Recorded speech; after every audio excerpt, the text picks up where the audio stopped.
Shalom à tous, que le Seigneur vous bénisse abondamment et qu'il vous fasse beaucoup de bien par la grâce du Seigneur Jésus-Christ. Et j'ose croire que le Seigneur a une parole à vous donner, à vous transmettre en ce moment. Et si c'est votre première fois sur Rema Frequency TV, je vous invite à partager, à commenter ce moment afin que le Roi de gloire puisse faire son entrée dans nos vies. Parce que quand Dieu est au contrôle de chaque chose, nous devons comprendre que sa grâce et sa souveraineté est avec nous en tout temps et en toutes circonstances. Pour ce faire, bien entendu, nous allons prier le Seigneur afin qu'il puisse nous orienter dans ce moment de la parole. Parce que la parole déclare que Dieu veut que tout homme soit sauvé et parvienne à la connaissance de la vérité, n'est-ce pas? Et la Bible aussi nous dit ceci, que l'homme ne vivra pas de pain seulement, mais de toute parole qui sort de la bouche de Dieu. En tant qu'enfant de Dieu, nous avons besoin de la parole de Dieu qui va nous impacter, qui va nous toucher d'une manière comme d'une autre. Raison pour laquelle nous avons besoin que la parole de Dieu soit ancrée en nous. Il faut que cette parole entre en nous pour que nous puissions aller de gloire en gloire et de victoire en victoire, de succès en succès, en comprenant les principes élémentaires que Dieu a à nous dire. Amen. Nous prions le Seigneur pour sa parole. Nous prions. Seigneur Jésus-Christ, merci pour ta parole qui est la vérité, cette parole qui va nous faire beaucoup de bien. Merci Seigneur parce que tu permets à chacun et chacune d'être connecté ici sur cette plateforme qui va édifier, qui va exhorter, qui va consoler une personne à comprendre les bénédictions spirituelles dans les lieux célestes. Je prie que le prédicateur soit loin, afin qu'il communique ta parole en bonne et due forme. Au nom puissant de Jésus. Que l'onction du Saint-Esprit saisisse le prédicateur, afin qu'il communique la parole selon la direction que l'Esprit de Dieu le conduit. Au nom de Jésus-Christ, que la chair soit chassée, soit détruite. Au nom puissant de Jésus-Christ. Louange, honneur et majesté revient toi, le roi des rois. Au nom de Jésus. Amen. Bien, maintenant, Seigneur, nous allons lire Éphésiens chapitre 1er du verset 3 jusqu'au verset 7. 3 jusqu'au verset 7. Nous allons lire la parole. Nous lisons. Béni soit le Dieu et Père de notre Seigneur Jésus-Christ, qui nous a bénis de toute bénédiction spirituelle dans les lieux célestes en Christ. En lui, Dieu nous a élus avant la fondation du monde pour que nous soyons saints et irréprochables devant lui.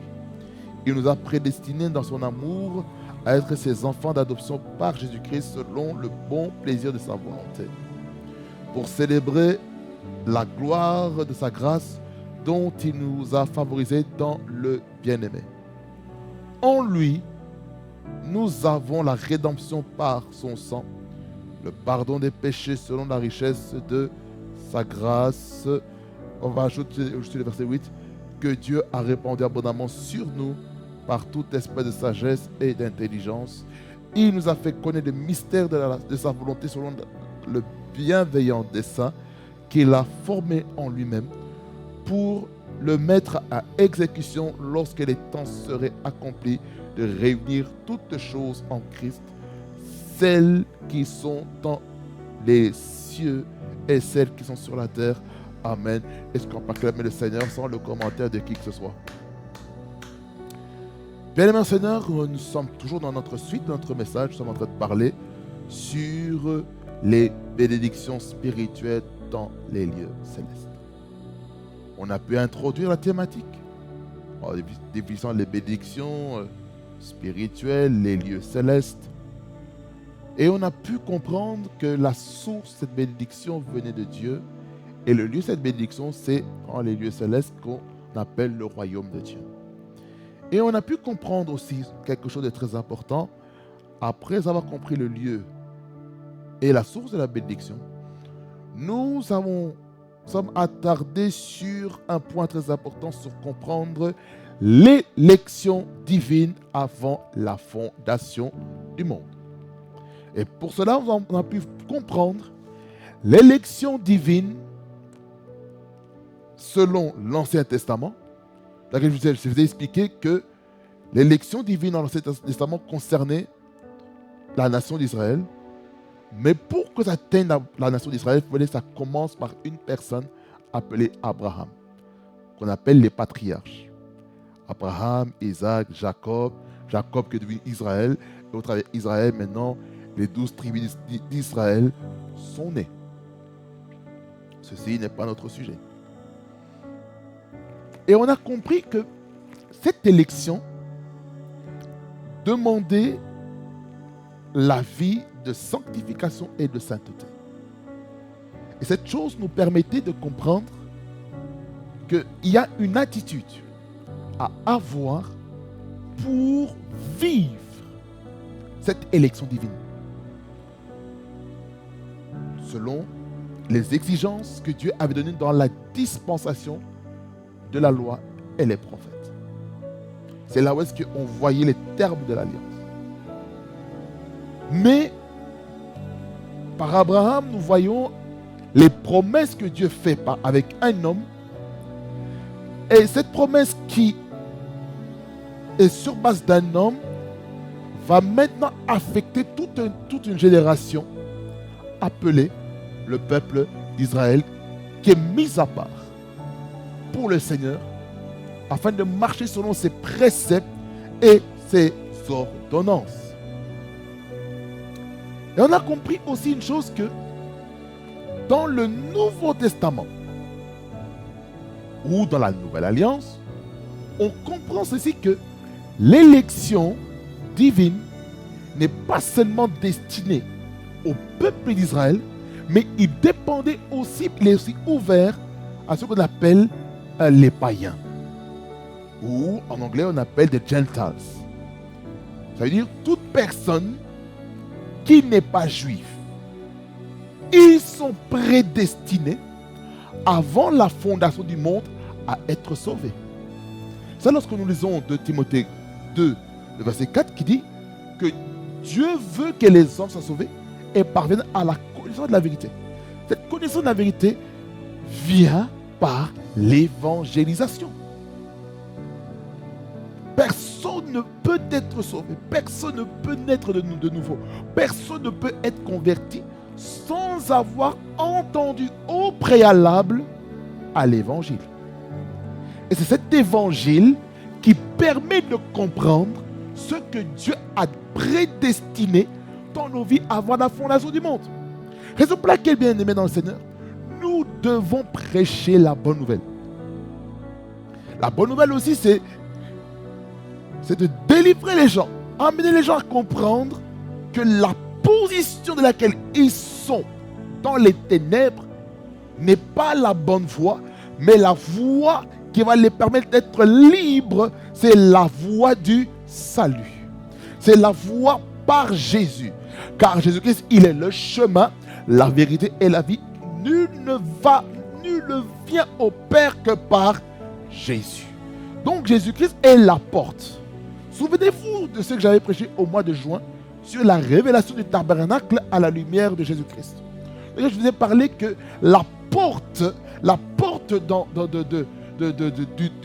du parvis représentait Jésus-Christ dans ses 4 aspects en tant que roi, selon l'évangile de Matthieu, Marc en tant que le Messie ou le oint,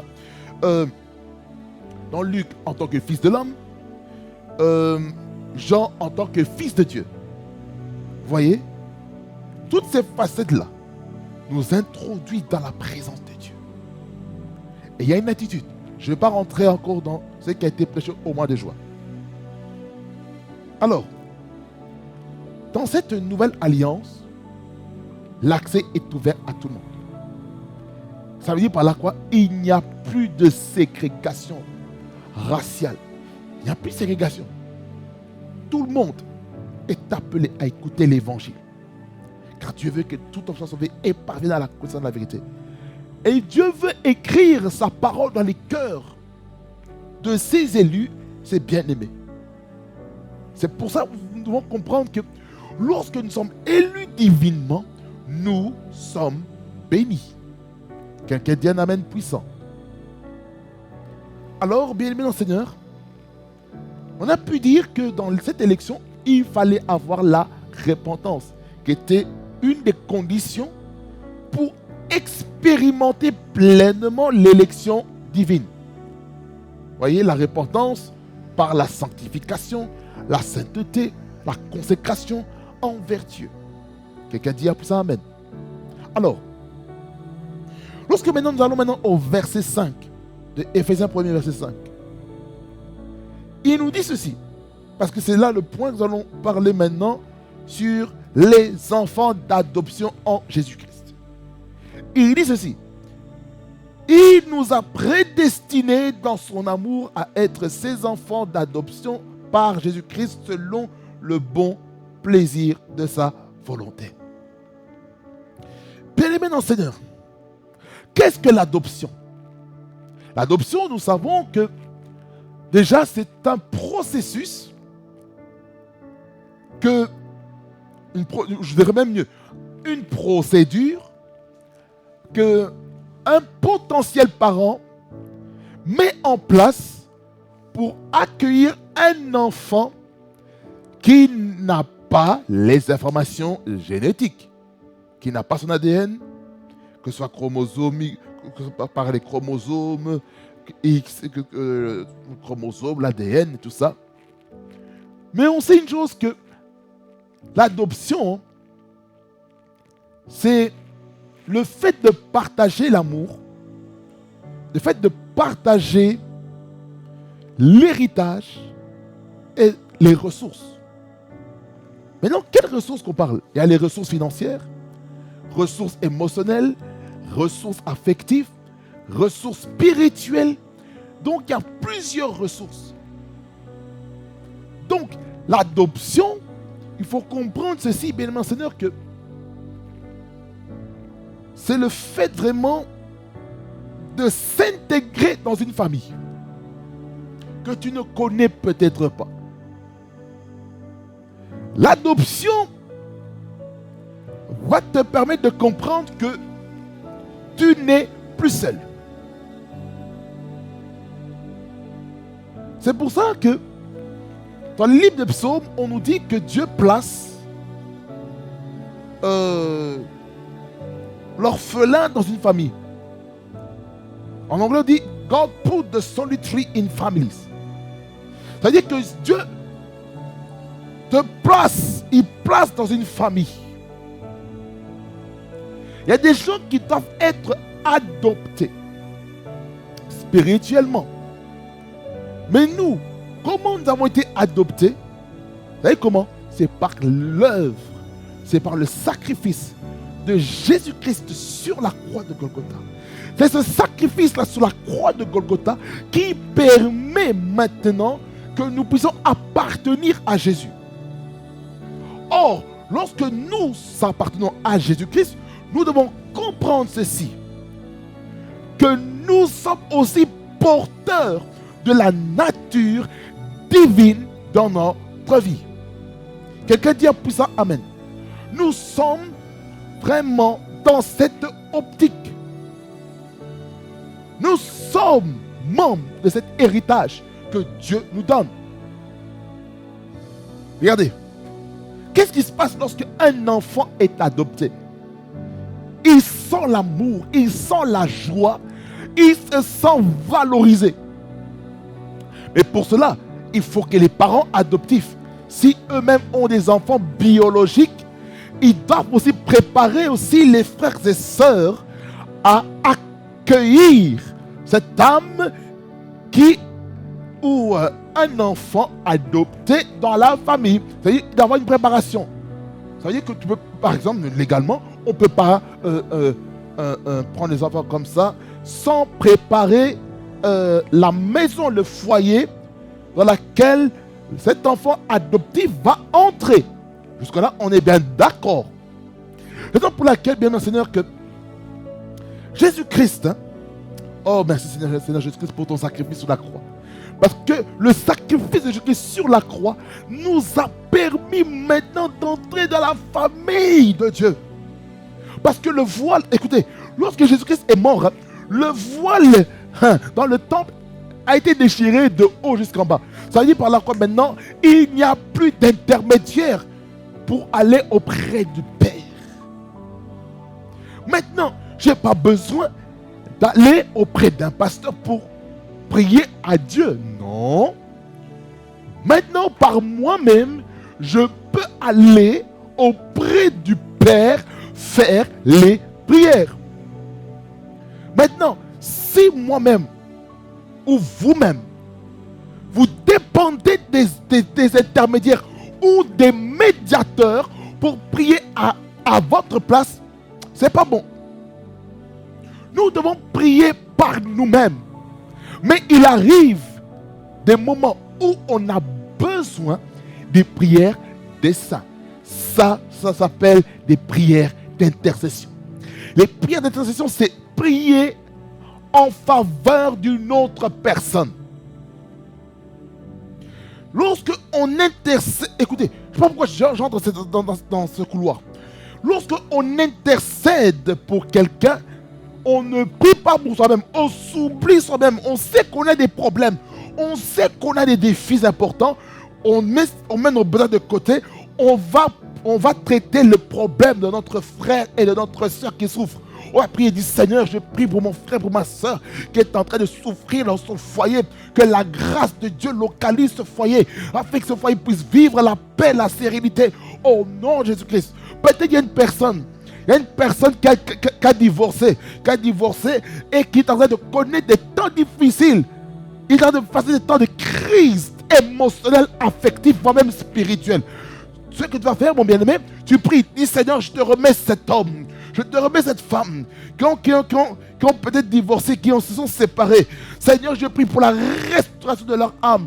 Au nom de Jésus-Christ, je prie pour eux. Par la puissance de Jésus-Christ, que tu amènes le baume de guérison. Au nom de Jésus-Christ, je prie qu'ils soient totalement mis sur pied pour continuer la marche avec toi. Au nom de Jésus-Christ. Tu pries pour ces personnes. Tu pries pour ces personnes et Dieu va le faire. Peut-être qu'il y a une personne derrière son écran qui est en train de passer des sérieuses difficultés, des sérieux soucis de santé. Et toi, en tant qu'intercesseur, tu vas prier et dire, Seigneur, je prie pour mon frère et ma soeur qui est malade, qui vit des situations compliquées dans la santé. Ou peut-être un membre de famille qui souffre dans la santé. Dieu de grâce, je prie pour la guérison des malades. Au nom de Jésus-Christ, je prie que chaque personne qui est malade derrière son écran, qu'il expérimente la puissance de ton esprit. Toute personne malade recevait la guérison. Au nom de Jésus-Christ. Toute maladie par origine mentale ou moteur, je déclare la guérison, la restauration au nom de Jésus-Christ. Repokota la malelebre. Je déclare la bonne santé. La bonne santé, la Bible déclare. Karabas kanta bien-aimé. Je souhaite que tu prospères à tous égards et sois en bonne santé comme prospère l'état de ton âme. La parole de Dieu déclare que c'est par ces meurtrissures que nous sommes guéris. Je déclare la guérison à la vie de quelqu'un. Au nom de Jésus. Au nom de Jésus-Christ. Guérison dans les articulations. Guérison au niveau du système circulatoire. Guérison au niveau musculaire. Guérison au niveau nerveux. Guérison même spirituelle. Guérison émotionnelle. Guérison, alléluia, affectif. Guérison de la vision. Guérison des finances. Guérison du ministère. Guérison de l'appel. Guérison à tous égards, dans tous les domaines. Au nom de Jésus-Christ. Remasoko tapawe et masoko bretekete yabaskata. Merci Seigneur pour l'onction de l'intercession qui est relâchée. Remakato koria masete cresto. Rima mama maskolo lobro seke de babaska. Merci aujourd'hui parce que tu le fais. Au nom de Jésus. Amen. Remoatesko rebrai. Kao shigemai. Voilà ce qui se passe lorsque nous intercédons. Voilà ce qui se passe lorsque nous intercédons. Lorsqu'on intercède, on oublie ses problèmes. Peut-être une autre personne, tu souffres. Maintenant, tu intercèdes pour quelqu'un d'autre. Mais quelqu'un qui intercède aussi en collectif, peut-être il prie pour toi, le Saint-Esprit. Mais dans le cœur de ce frère ou de cette soeur, on t'en prie pour ce frère. Il est en train de vivre telle situation. Et lorsqu'il va prier pour ce frère ou cette soeur, Dieu va révéler c'est quoi le problème. Voilà pourquoi nous avons besoin des prophètes intercesseurs. Il y a des personnes qui sont réellement prophètes, mais leur prophétique c'est dans l'intercession. Écoutez-moi bien.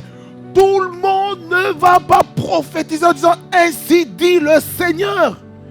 Tout le monde ne va pas prophétiser en disant les détails sur les noms, prénoms, adresses, date de naissance, numéro de passeport ou les types de vêtements qu'on a mis ou les discussions qui ont été faites. Tout le monde ne va pas opérer de la même manière. Raison pour laquelle nous devons savoir dans quel couloir nous sommes. Quelqu'un dit un amen puissant. C'est pourquoi, bien-aimé Seigneur, lorsque nous comprenons que nous sommes les gardiens de nos frères et de nos sœurs, rien ne va nous empêcher de faire la volonté de Dieu. Les enfants d'adoption en Jésus-Christ. Écoutez. Le sacrifice de Jésus nous a ouvert la porte du salut. Comment ne pas remercier ce Dieu puissant qui a envoyé son Fils unique afin que quiconque croit en lui ne périsse point mais qu'il ait la vie éternelle. Jean 3,16 que nous connaissons affectueusement. Il y a plusieurs thématiques dans ce verset. Et c'est là où qu'on voit la manifestation de l'amour de notre Père en envoyant son Fils Jésus-Christ comme sacrifice expiatoire pour que nous soyons sauvés et que nous parvenons à la connaissance de la vérité. Écoutez, dans Jean 15, on voit deux types de relations. Je vais vous lire. Il y a deux types de relations qui est mentionné là-dedans. Jean 15, il nous montre deux relations. Relation maître-serviteur et la relation des amis ou des intimes. Regardez ce qu'il est écrit. Je ne vous appelle plus serviteur parce que le serviteur ne sait pas ce que fait son maître. Mais je vous ai appelé ami parce que je vous ai fait connaître tout ce que j'ai appris de mon Père. Regardez, dans la première partie, on voit la relation serviteur-maître. Écoutez, le serviteur ici, le doulos, en fait, il n'a pas de volonté pour lui. Ça c'est 1. 2. Il n'a aucun héritage. 3. Il n'a aucune ressource qui va perdurer dans le temps. Aucun amour du maître envers le serviteur. C'est-à-dire que le serviteur doit se soumettre au maître. Le serviteur ici, il n'a aucune intimité avec le maître. Il ne connaît pas le plan du maître. Il ne connaît pas. Il ne connaît pas. Il ne connaît pas.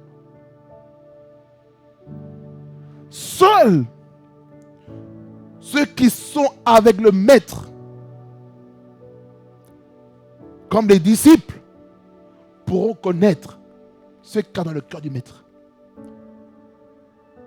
C'est pour ça, dans l'autre partie, on parle de la relation amicale,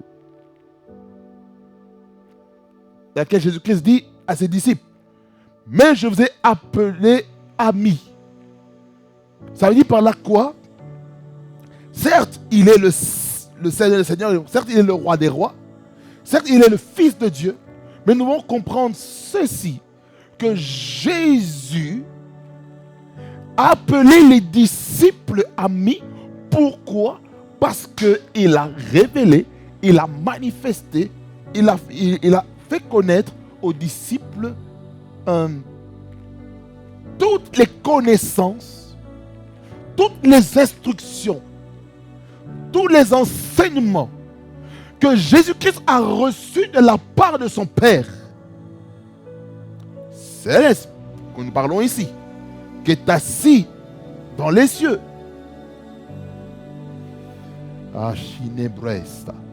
Lorsqu'il est assis dans les cieux,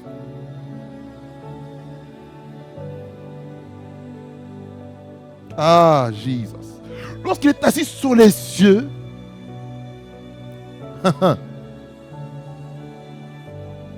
Dieu notre Père au ciel, il est l'apôtre, il est le prophète, il est l'évangéliste, il est le pasteur, il est le docteur. Donc, il y a l'église du Père, l'église du Fils, l'église du Saint-Esprit. Là maintenant, nous sommes dans la dispensation de la grâce, ou la dispensation de l'église, ou la dispensation du Saint-Esprit. C'est le Saint-Esprit qui dirige nos assemblées. Et c'est ce que le Saint-Esprit est censé faire dans nos assemblées. Mais l'ennemi, le diable, il peut contrefaire en ayant aussi ses propres églises. Comme il y a des églises des satanistes. Ah oui, il y a des églises qui sont dirigées par le diable, par Satan. Ouais. C'est pour laquelle nous devons faire très attention aussi au type d'assemblée à laquelle nous appartenons.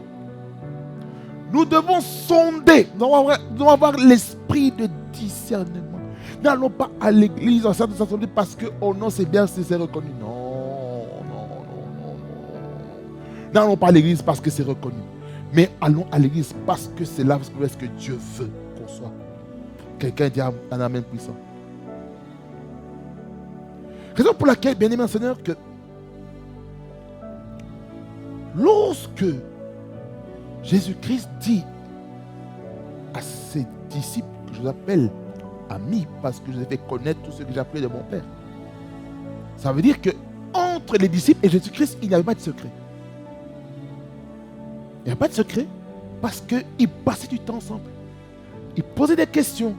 Jésus-Christ répondait sur base de l'enseignement que Jésus-Christ a reçu auprès de son Père. Quelqu'un dit amen? Ça, on va en reparler. On va encore reparler sur le disciple-là. Le disciple-là, on va encore en reparler l'année prochaine. Ce sera la deuxième édition sur la relation père-fils spirituel, la relation, le disciple-là et ses réalités. Deuxième édition. Parce qu'il faut que j'approfondisse encore certaines choses pour que nous puissions comprendre ce que Dieu attend de nous en tant qu'enfants de Dieu. Je ferme. Dans Romains 8,15, on nous fait comprendre ceci que nous avons reçu l'esprit d'adoption qui crie Abba Père, n'est-ce pas? Maintenant, vous allez peut-être me poser la question, c'est quoi l'esprit d'adoption? Qu'est-ce que l'esprit d'adoption. Avant qu'on aille dans la définition, lisons la parole.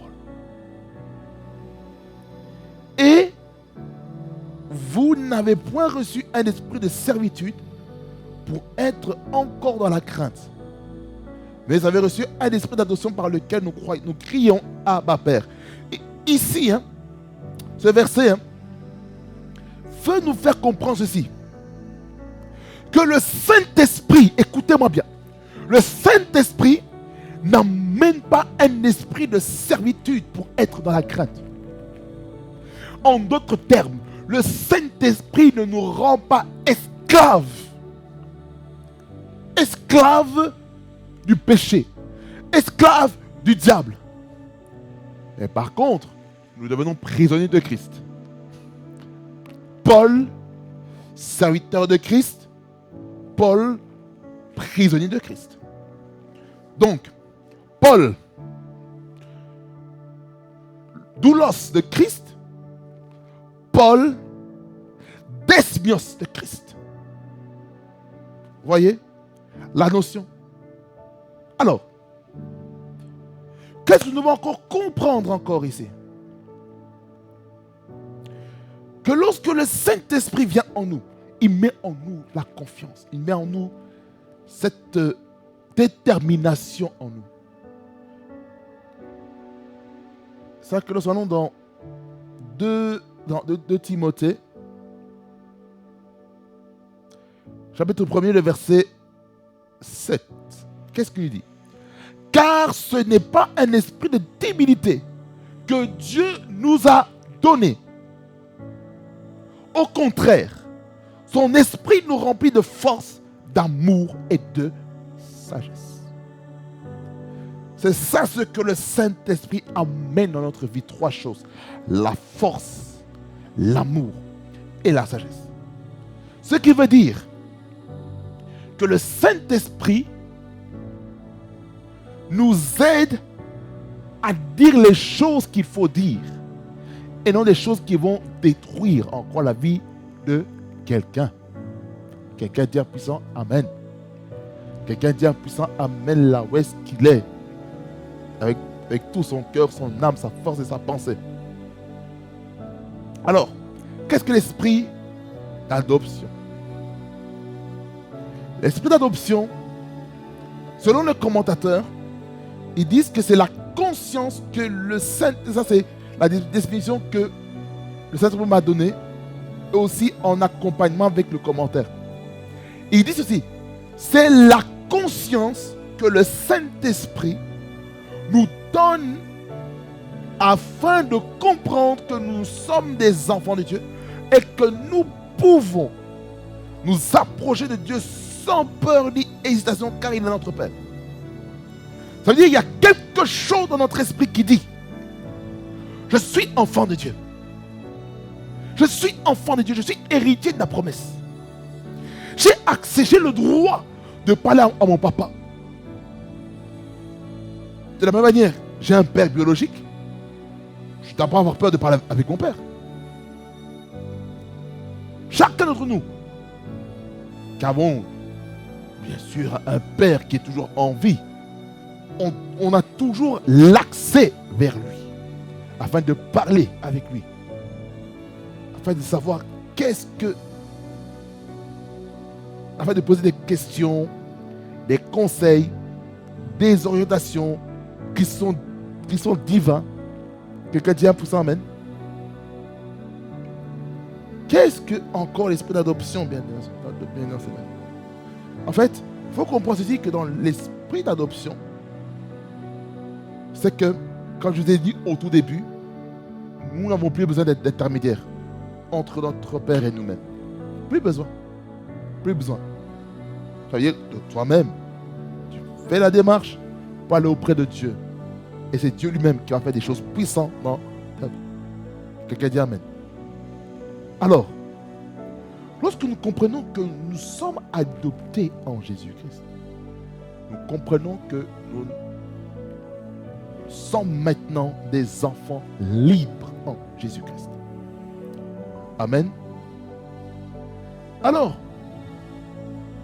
Lorsque nous retournons dans notre texte de base, de Éphésiens chapitre 1er. Éphésiens chapitre 1er, on était au verset 5. Nous comprenons ceci, écoutez-moi bien. Lorsque nous devenons enfants de Dieu, par adoption, par l'œuvre sacrificielle de Jésus-Christ sur la croix, le but de cet accès-là, c'est de nous pousser à le louer, à l'adorer. C'est ce qui a été écrit au verset 6. Pour célébrer la gloire de sa grâce dont il a favorisé dans le bien-aimé. Le bien-aimé ici, on parle de qui? On parle de Jésus-Christ. Jésus-Christ, il est le bien-aimé. Voyez? Donc, bien-aimé Seigneur, nous devons louer, adorer le Seigneur. C'est ça le but. Parce que nous sommes sauvés. On a le droit de le louer. On a le droit de l'adorer en esprit et en vérité. Quelqu'un dit ça, amen. C'est ça le cadeau que Dieu nous donne. La louange, l'adoration. Comprenez ceci encore. Parmi ces bénédictions spirituelles dans les lieux célestes que nous avons aussi reçues, c'est la rémission ou le pardon des péchés par le sang de Jésus-Christ.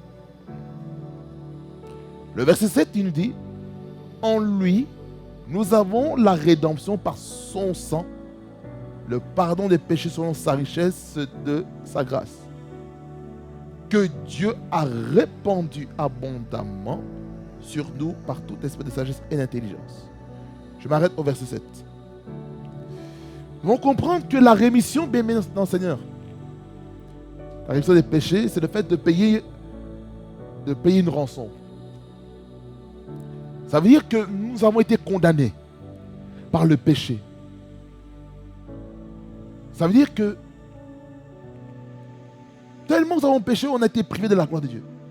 La Bible déclare que tous ont péché et sont privés de la gloire de Dieu. Comme écrit dans les livres de Romains. Alors,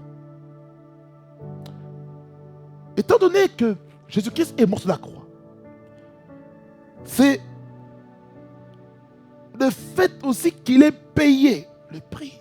Il a payé le prix cher pour que nous soyons libres en Jésus.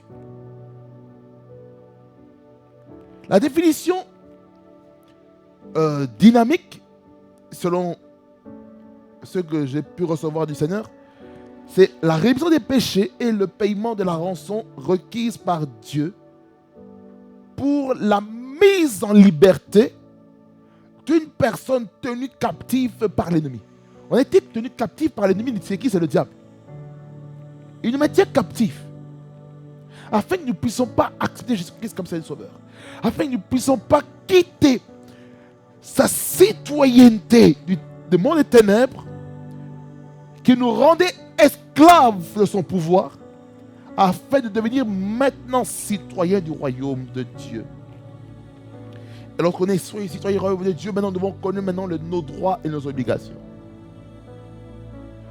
Le diable fait quoi? Il nous empêche de connaître nos droits et nos obligations. Jésus-Christ est venu sur la terre amener deux choses: la grâce et la vérité. La Bible dit que vous connaîtrez la vérité et la vérité vous affranchira. Ça veut dire que dans la vie chrétienne, il faut de l'équilibre entre la grâce et la vérité. C'est bien qu'on dénonce le péché, qu'on dise la vérité. Maintenant, il faut la grâce. Aussi pour dire que Jésus-Christ les aime et qu'il aime, il veut avoir une relation avec eux. Il veut qu'ils renoncent ceci. Il veut qu'ils renoncent le péché afin d'embrasser une vie plus meilleure que ce qu'ils font. Pour cela, il faut de la sagesse. C'est-à-dire qu'il y a certaines vérités, nous devons dire avec sagesse, avec modestie. Mais il y a des moments où il faut utiliser la houlette et le bâton. Comme il est écrit dans Psaume 23. Ta houlette et ton bâton me rassurent. Ça y est par là quand on dit la houlette et ton bâton me rassurent. On veut parler que le berger doit te guider et le berger doit te corriger. Aujourd'hui, on n'aime plus beaucoup la correction. Surtout les jeunes, les serviteurs de ma génération, les jeunes serviteurs de ma génération, nous n'aimons pas la correction. On est trop orgueilleux. Oh non, qui est ce pasteur ou balai ainsi? Il se croit pour qui? Qui est ce prophète? Qui est cet apôtre, cet évangéliste, ce docteur-là, cet évêque-là? Il se prend pour qui? Ah bon? Est-ce que tu sais que la correction est le chemin qui mène vers l'onction? Vous ne savez pas, hein? La correction et le chemin fait partie des éléments que Dieu utilise pour mettre de l'onction sur nous. Savez-vous que lorsque les disciples n'ont pas pu chasser les démons dans la vie de ce lunatique, qui se jetait dans l'eau, dans le feu, dans les tombeaux et tout, Jésus-Christ, il les a repris sévèrement. Et puis ils ont posé la question, mais pourquoi il n'a pas pu chasser ces démons? Il a dit, c'est à cause de votre manque de foi, votre incrédulité. Et puis il a expliqué que ce genre de démons ne sort que par la prière et le jeûne. Il a commencé à enseigner en disant qu'il y a certains types de démons. Pour chasser, il faut jeûner et prier. Il y a des démons qu'on peut chasser sans le jeûne et la prière. Il y a certaines catégories qui exigent le jeûne et la prière. Raison pour laquelle, pour ceux qui sont dans le ministère, ceux qui servent le Seigneur, parmi les jeunes serviteurs, nous devons cultiver l'art du jeûne et la prière. J'ai remarqué une chose. Le jeûne et la prière crucifient et tuent les passions de la chair. Et j'ai remarqué, au plus, écoutez-moi bien, on mange beaucoup, matin, midi, soir. Au plus, les pulsions charnelles de la sexualité, la perversité, masturbation, pornographie, ça va s'amplifier. Pourquoi? Parce qu'on n'a pas crucifié. On n'a pas crucifié. Il faut crucifier ces passions par le jeûne et la prière. Et c'est ça qui va donner du poids dans la prière afin de chasser les démons. Je ferme la parenthèse.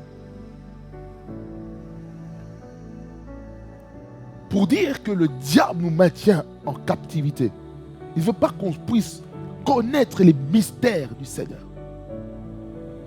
Et pour cela, l'œuvre salvatrice, sacrifice de Jésus-Christ sur la croix, a ouvert ce chemin pour notre liberté. C'est pour la vraie liberté que Jésus-Christ a rendu libre. Qu'est-ce qu'il a contre la rémission des péchés? Selon la définition ici que j'ai écrite, c'est que cette rémission ou la rédemption est venue par le sacrifice ultime de Jésus-Christ par son sang sur la croix de Golgotha pour le salut des élus de Dieu. Chose qu'on a déjà parlé sur les élus de Dieu, les élus ou l'élection divine dans l'Ancien Testament et l'Ancienne Alliance face au Nouveau Testament et la Nouvelle Alliance. Comprenons que le sacrifice de Jésus-Christ sur la croix a brisé les chaînes de l'esclavage de la nature pécheresse et du péché. Cette œuvre que Jésus-Christ a fait sur la croix a brisé les chaînes. C'est pourquoi lorsque nous lisons par exemple 2 Corinthiens 5, versets 17 à 18, à 19, on nous parle de plusieurs choses. On dit si quelqu'un est en Christ, il est une nouvelle créature et les choses anciennes sont passées, voici toutes les choses sont devenues nouvelles. Ça c'est le verset 17. Ça veut dire qu'il faut qu'on soit en Christ. Cette rémission des péchés, le pardon des péchés, nous permet d'être en Christ. Parce que toutes les bénédictions spirituelles de Dieu céleste se trouvent en Christ. C'est-à-dire, lorsque on est en Christ, lui qui est le vrai cep, nous sommes les serments. et le Père est le vigneron, lorsque nous comprenons cette réalité, nous allons faire très attention, nous serons vigilants avec notre conduite, avec notre manière de se comporter dans l'église et dans la maison de Dieu. Lorsque nous lisons dans 2 Corinthiens, 5, verset 8, il nous dit, et tout cela vient de Dieu, dont le fait d'être né de nouveau, de vivre la nouvelle naissance, vivre la conversion, expérimenter la conversion de son esprit, son être entier, fait en sorte que l'ancienne nature est crucifiée et que maintenant nous devenons nouveau par le Saint-Esprit qui régénère notre esprit. Parce que lorsqu'on n'avait pas Christ en nous, on était bipartite. On avait une âme qui vivait dans le corps.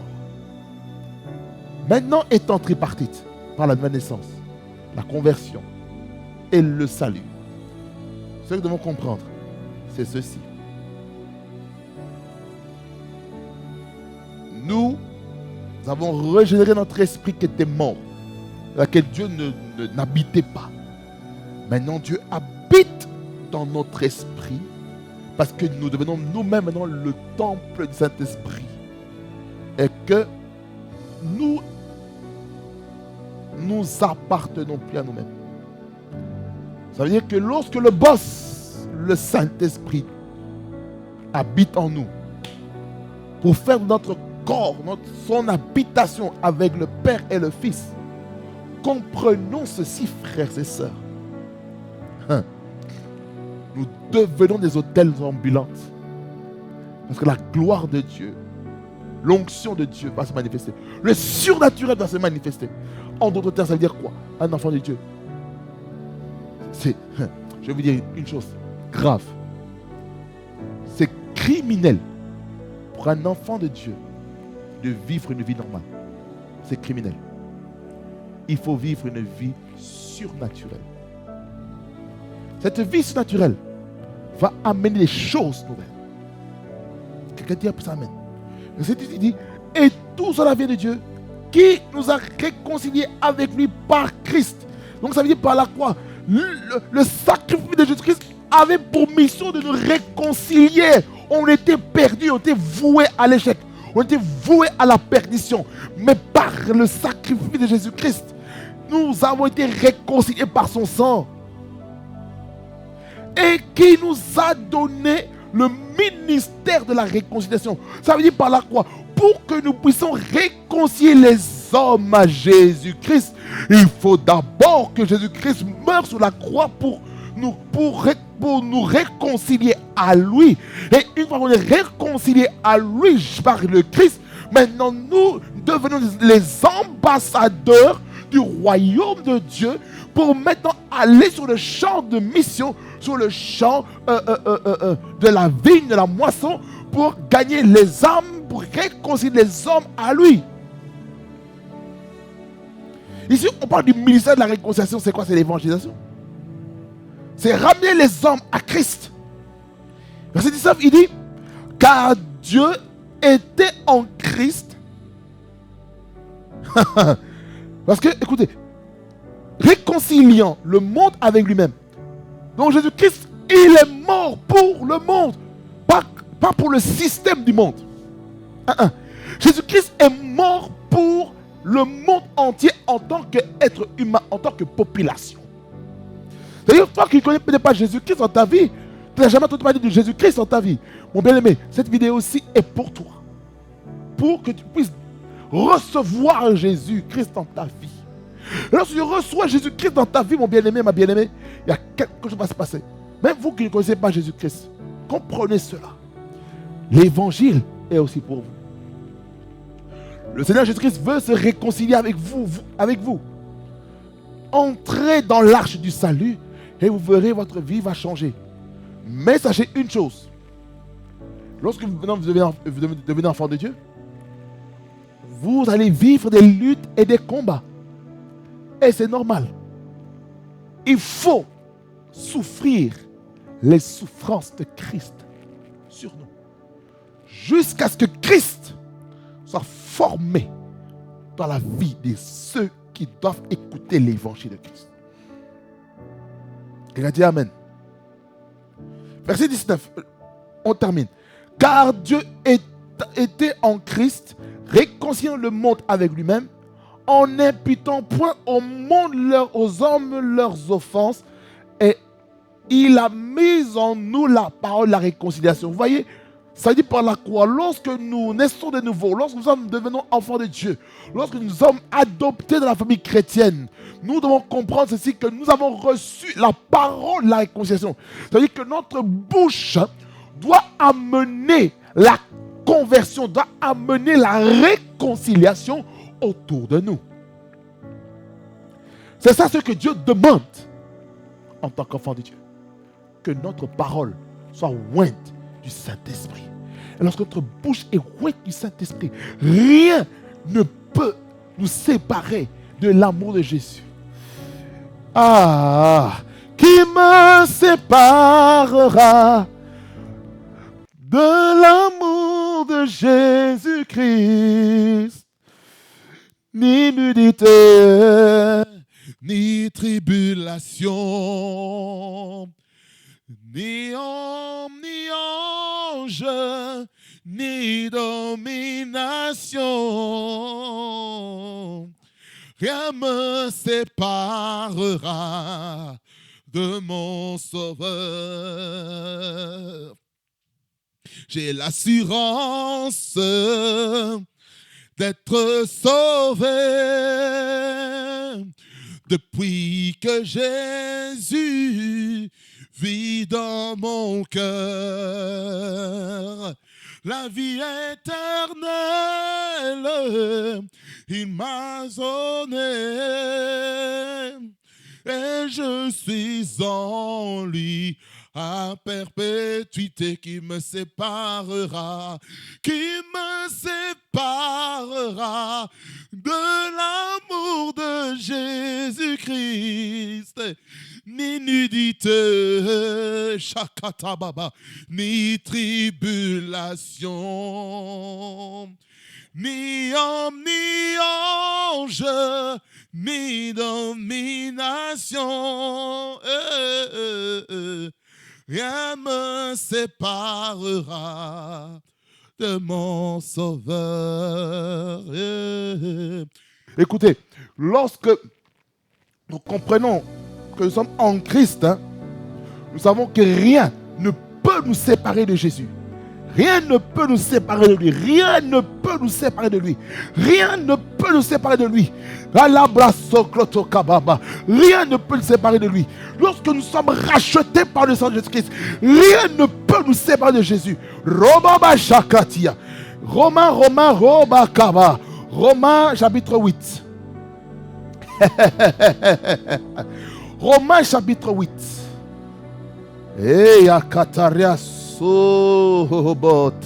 Verset 37 à 39.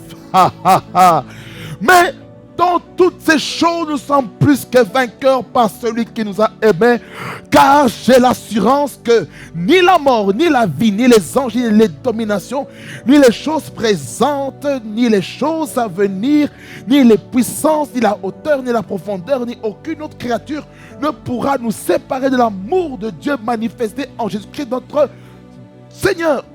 Rien ne peut nous séparer de l'amour de Jésus. Ah, Jesus. L'encre de mon âme, tu n'échoues jamais. Mon espoir, ma délivrance Emmanuel, tu es ma force, l'encre de mon âme, tu n'échoues jamais. Shadigabai. Mon espoir, ma délivrance, Emmanuel.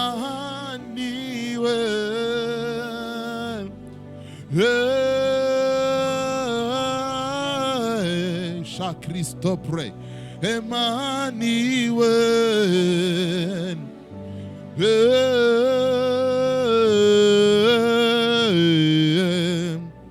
Emmanuel.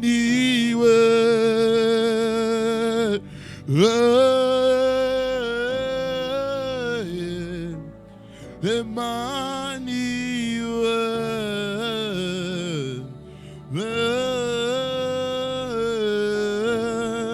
Écoutez. Écoutez-moi bien, frères et sœurs dans le Seigneur. Écoutez-moi bien. Écoutez attentivement. Vous savez, dans Genèse 3, 21, on voit déjà dans la loi de la prévention la notion de la rémission des péchés, le pardon des péchés, par le fait que Dieu a dû tuer un animal pour faire des vêtements de peau à Adam et Ève. On comprend que ça, c'est déjà un plan pour restaurer, pour réconcilier Adam et Ève à Dieu. Mais Adam et Ève, lorsqu'on lit Genèse 3, ils n'ont pas demandé pardon à Dieu. Adam a accusé Dieu pour la femme qu'il avait donnée. Ève a accusé qui? Le diable. Le diable préfiguré par le serpent, l'animal le plus rusé, le plus crafty. Il a assumé et il a volé cette autorité, cette domination que l'homme devait exercer selon Genèse, chapitre 1er, le verset 26 jusqu'au verset 28. L'homme devait dominer sur la terre. Il devait dominer sur les animaux célestes, terrestres et maritimes. Le diable a tout volé. Maintenant, l'homme n'est plus au contrôle de cela. Ça, c'est lorsque Adam et Ève ont péché. Jésus-Christ est venu. Il est mort pour nous. Il nous a ramenés à la position d'autorité que nous avons perdue par le premier Adam. Vous voyez? Il nous a ramenés à cette position d'autorité. C'est ce que nous devons comprendre. Dans Romains 5, 20 à 21, qu'est-ce qu'il nous dit? Romains 5, 20 à 21. On devait comprendre que ceci, je lis la parole. Et il dit ceci. Or, la loi est intervenue pour que l'offense abonde. Mais là où le péché a abondé, la grâce surabonde. Afin que, comme le péché a régné par la mort, ainsi la grâce règne par la justice pour la vie éternelle par Jésus-Christ notre Seigneur. On comprend que Jésus-Christ est venu amener la grâce et la vérité pour régner par la justice pour la vie éternelle. Donc ici, c'est Jésus-Christ qui est venu amener la grâce. La loi est venue par qui? La loi est venue par Moïse. Dans la légalisation de la loi, dans la dispensation de la loi et les prophètes, par Moïse. Quelqu'un dit un amen. C'est ce que nous devons comprendre. Jésus-Christ, lorsqu'il est venu pour la rémission des péchés, ou le pardon des péchés, c'est la même chose. Il est venu casser la loi de la condamnation qui pesait sur nous par le péché. Le péché, là, ça met une condamnation par la loi. Parce que le diable veut utiliser aussi la loi. Disant, il est écrit dans la parole, ceux qui commettent telle chose doivent vivre telle chose. Mais Jésus-Christ, lorsqu'il a donné son sang, lorsqu'il s'est sacrifié sur la croix, son sang a coulé une fois pour toutes. Plus besoin de sacrifice comme on faisait dans l'Ancien Testament. Lorsqu'on péchait, il fallait tuer. Il fallait d'abord imposer les mains sur le sacrifice expiatoire, afin que cet holocauste puisse représenter notre vie. et le mettre sur l'autel des holocaustes ou l'autel des rats, comme on en a parlé au mois de juin. Alors, Jésus-Christ s'est sacrifié une fois pour toutes. Plus besoin encore d'aller tuer. Ça veut dire par là quoi? Ne quittons pas la grâce qu'on a reçue dans la parole, dans Galates, pour terminer dans la loi. C'est ce qui s'est passé dans l'église de Galates. Ils ont commencé par la grâce, ils ont terminé par la loi. Or, nous ne sommes plus sur la loi. Nous sommes dans la dispensation de la grâce. Mais Jésus-Christ a dit, dans la dispensation intermédiaire ou de transition, je ne suis pas venu pour abolir la loi, mais je suis venu pour l'accomplir. Et ça c'est un autre thème à développer. La loi face à la grâce. On va étudier ça calmement, sous l'inspiration du Saint-Esprit. Allons-y pas ça. Si Dieu fait grâce, bien sûr, et qu'il me donne le go. Dans Matthieu 26 à 28, c'est un des passages qui est mentionné par rapport à la Sainte Seine. Ah, la Sainte Seine. Ah, la Sainte Seine. Il dit ceci, car ceci est mon sang, le sang de l'alliance, qui est répandu pour beaucoup pour le pardon des péchés. Vous voyez? Ça, c'est lors de la dernière scène, la Sainte Seine qui précédait sa mort, qui précédait la trahison qu'elle allait recevoir par Judas Iscariote. Vous voyez? Et si on nous montre, c'est quoi le but du sang de Jésus? C'est pour le pardon des péchés. Comprenons ceci, bien aimés, Seigneur. Comprenons deux choses que nous avons vues aujourd'hui. Que lorsqu'on est adopté dans la famille de Jésus, par son œuvre sacrifiée sur la croix, nous avons l'accès libre envers Dieu pour invoquer Dieu sans intermédiaire. Et lorsque nous sommes pardonnés de nos péchés par le sang de Jésus-Christ, nous ne sommes plus accusés, nous ne sommes plus condamnés. Romains 8, 1 dit, il n'y a maintenant plus aucune condamnation pour ceux qui sont en Jésus-Christ. Aussi longtemps que vous êtes en Christ, vous n'avez aucun souci à vous faire. Mais si vous êtes dans la chair, dans les passions de ce monde, eh bien, il y a des raisons de vous inquiéter. Aujourd'hui, frères et sœurs, demeurez en Christ et vous verrez ce que Dieu va faire dans votre vie. Amen. Que le Seigneur vous bénisse abondamment. Fasse beaucoup du bien et nous allons prier pour la parole.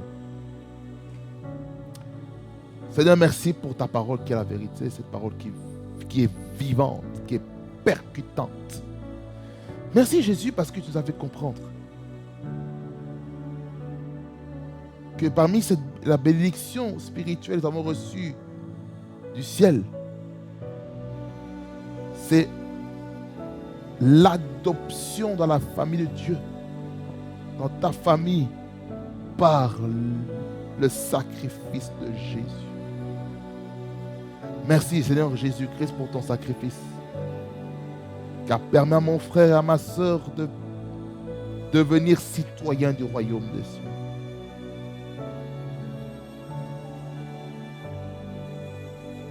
Merci Seigneur parce que à la croix de Golgotha, tu t'es sacrifié en versant le sang pour la rémission des péchés de toute l'humanité. Car ton sang, jusqu'à aujourd'hui, continue toujours de parler, continue toujours de crier. Car ta parole déclare que le sang de Jésus-Christ cri plus fort que celui du sang d'Abel. Le sang d'Abel criait après qu'il ait été tué par son frère Caïn. Mais lorsque tu es mort, Jésus-Christ sur la croix, ton sang était plus puissant que le sang d'Abel. Ton sang était plus puissant que tous les sangs qui ont coulé sur la terre. Passé, présent, futur. Ton sang est le plus puissant. Ton sang a brisé les chaînes. Ton sang a brisé les liens. Voilà pourquoi, Seigneur Jésus-Christ, du fond de mon cœur, mon âme te loue, mon âme te bénit. Parce que, Seigneur, je ne suis plus accusé. Je ne suis plus condamné.